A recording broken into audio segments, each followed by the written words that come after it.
Assalamualaikum warahmatullahi wabarakatuh. Jumpa lagi bersama saya, Speaker Ayu Ramadayanti dari Universitas Wiraraja Sumeneb. Pada video sebelumnya, saya sedikit berbagi ilmu tentang prinsip pengukuran kinerja dan pengawasan koperasi di Indonesia. Dan di video kali ini, saya ingin sedikit menjelaskan tentang pembangunan koperasi di Indonesia. Baik, yang pertama, pembangunan koperasi dan perundang-undangan.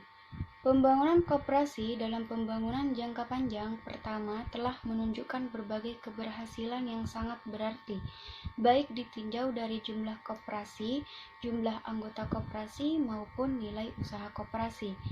Koperasi juga terlihat berperan aktif dalam kegiatan ekonomi rakyat dan sekaligus mulai dapat meningkatkan kesejahteraan para anggotanya. Pembangunan koperasi dalam PJP 1 telah menunjukkan berbagai keberhasilan yang amat berarti, baik ditinjau dari jumlah koperasi, jumlah anggota koperasi, maupun nilai usaha koperasi. Koperasi juga telah terlibat dan berperan aktif dalam kegiatan ekonomi rakyat, serta sekaligus mulai dapat meningkatkan kesejahteraan para anggotanya.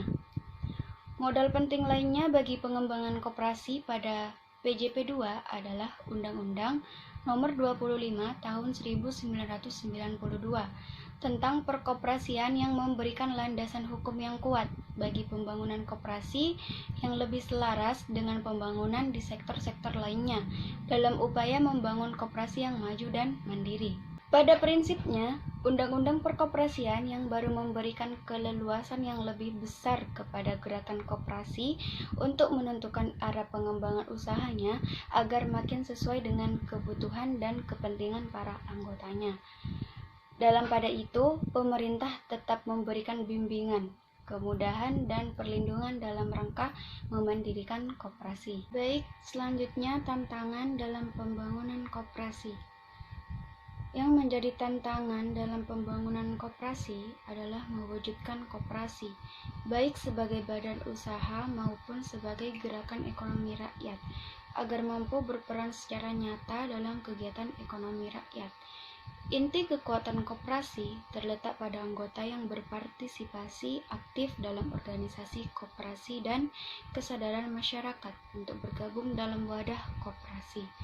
Sebagai gerakan ekonomi rakyat, koperasi masih harus meningkatkan kemampuannya dalam menggerakkan dan menampung peran serta masyarakat secara luas. Oleh karena itu, mewujudkan koperasi sebagai gerakan ekonomi rakyat yang berakar dalam masyarakat juga merupakan tantangan dalam pembangunan koperasi di Indonesia.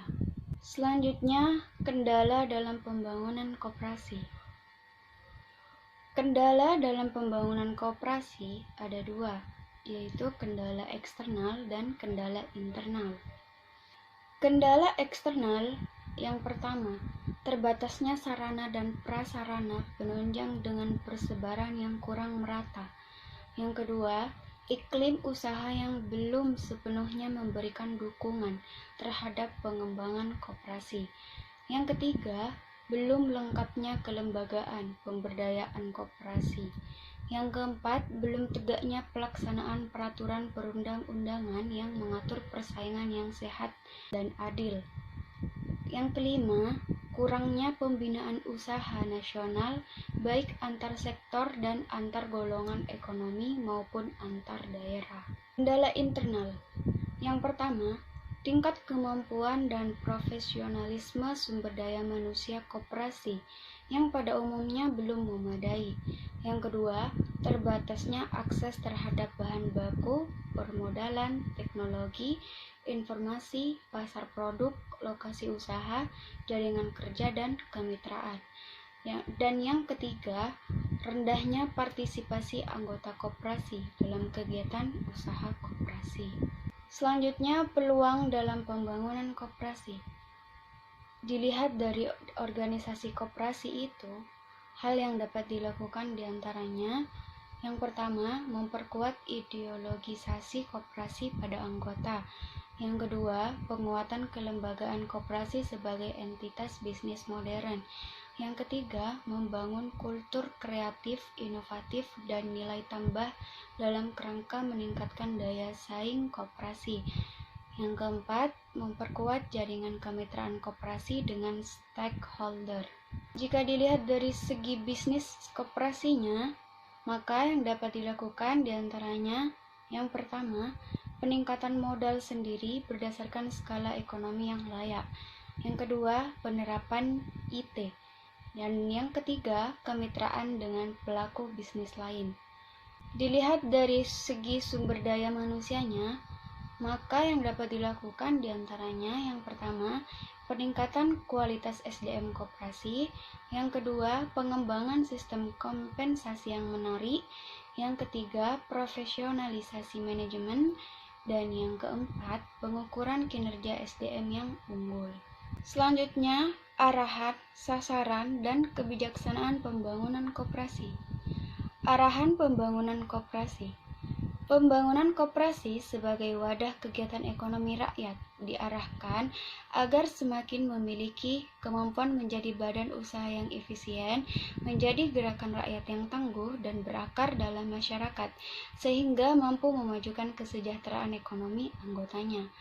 Pembangunan koperasi juga diarahkan menjadi gerakan ekonomi rakyat yang didukung oleh jiwa dan semangat yang tinggi dalam mewujudkan demokrasi ekonomi berdasarkan Pancasila dan UUD 1945.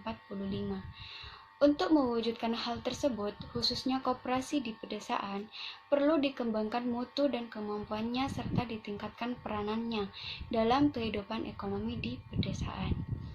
Pelaksanaan fungsi dan peranan koperasi dapat ditingkatkan melalui upaya peningkatan semangat kebersamaan, meningkatkan peran aktif masyarakat dalam menumbuh kembangkan koperasi, meningkatkan kesadaran kegairahan, dan kemampuan berkoperasi di seluruh lapisan masyarakat. Selanjutnya, kebijaksanaan pembangunan koperasi.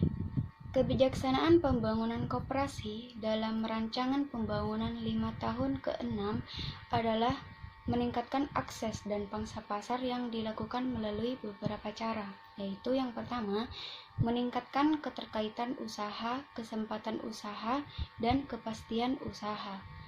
Memperluas akses terhadap informasi usaha, mengadakan pencadangan usaha, membantu menyediakan sarana dan prasarana usaha yang memadai, serta menyederhanakan perizinan. Yang kedua, meningkatkan kemampuan organisasi dan manajemen. Yang ketiga, mendorong koperasi agar benar-benar menerapkan prinsip koperasi dan kaidah usaha ekonomi. Yang keempat, meningkatkan akses terhadap teknologi. Yang kelima, mengembangkan kemitraan. Baik, itu saja yang bisa saya sampaikan. Jika saya ada kesalahan dalam pengucapan maupun penjelasan dalam materi di video tersebut, mohon dimaafkan. Semoga video ini bermanfaat. Saya pamit undur diri, kurang lebihnya mohon maaf. Wassalamualaikum warahmatullahi wabarakatuh.